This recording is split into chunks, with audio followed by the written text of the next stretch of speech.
We are jumping straight into how you can manage and deal with your Claude usage limits. Because there's actually no physical button to manually reset your quota, Claude resets automatically on a fixed schedule, depending on your plan.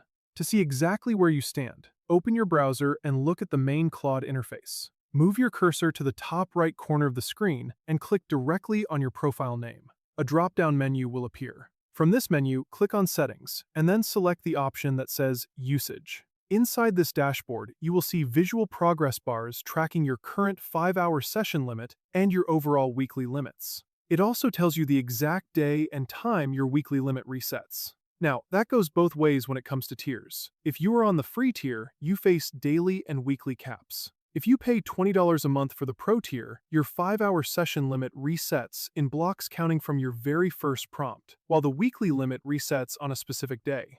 The $200 Max plan operates on a similar weekly structure, with a much larger allowance. The important thing is maximizing the limits you already have so you do not get blocked. Every single message you send forces Claude to reread the entire conversation history, which eats up your quota fast. In my case, I combat this by starting a completely fresh chat every 15 to 20 messages to keep the context window small. You can also look at the bottom of your input box and toggle off the search and tools features for simple tasks that do not require external data. If you are using the premium models, look for the extended thinking toggle and switch it off when you are just doing basic grammar checks or quick text edits, as complex reasoning drains your limits significantly faster. For developers using Claude Code, you can technically open and edit your session logs to bypass conversation limits, but you do this completely at your own risk. The clear trade-off here is that if you choose to save your usage by turning off advanced tools or shortening your chats, you lose the depth of memory and the comprehensive research capabilities for that specific session.